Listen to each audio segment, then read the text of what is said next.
Welcome back to flight training on the Federal Aviation Regulations. Today we'll be covering 61.51 Pilot Logbooks. Training time and aeronautical experience. Each person must document and record the following time in an acceptable manner to the administrator. Training and aeronautical experience used to meet the requirements for a certificate rating or flight review of this part, the aeronautical experience required for meeting the recent flight experience requirements of this part, logbook entries for the purposes of meeting the requirements of paragraph A of this section. Each person must enter the following information for each flight or lesson logged. In general, the date, total flight time or lesson time, location where the aircraft departed and arrived for lessons in a full flight simulator or flight training device, the location where the lesson occurred, the type and identification of aircraft, full flight simulator, flight training device, or aviation training device as appropriate, the name of a safety pilot if required by 91.109 of this chapter, type of pilot experience or training, solo, pilot in command,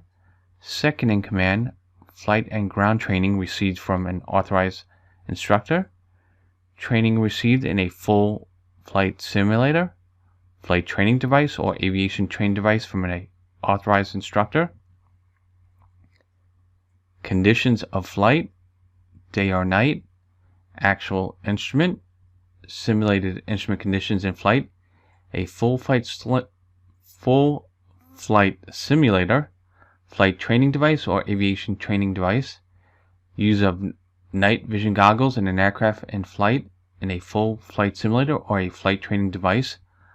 logging of pilot time. The pilot time described in this section may be used to apply for a certificate or rating issued under this part, or a privilege authorized under this part, or satisfy the recent flight experience requirements of this part. Presentation of required documents. Persons must present their pilot certificate, medical certificate, logbook, or any other record required by this part for the inspection upon a reasonable request by the administrator, an authorized representative from the National Transportation Safety Board, or any federal, state, or local law enforcement officer. A student pilot must carry the following items in the aircraft on all solo cross-country flights as evidence of the required authorized instructor clearances and endorsements: pilot logbook, student pilot certificate, and any other record required by the section. And here we have a typical example of a pilot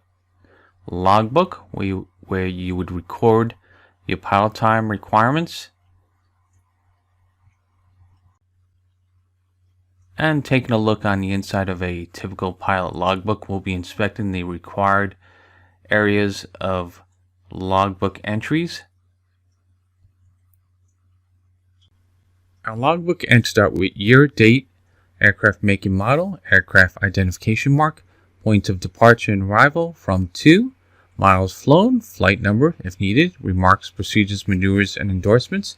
number of landings, aircraft category and class, conditions of flight, night, actual instrument, simulated instrument, number of instrument approaches, flight simulator as flight instructor, type of piloting time, dual receive, pilot in command, second in command, and total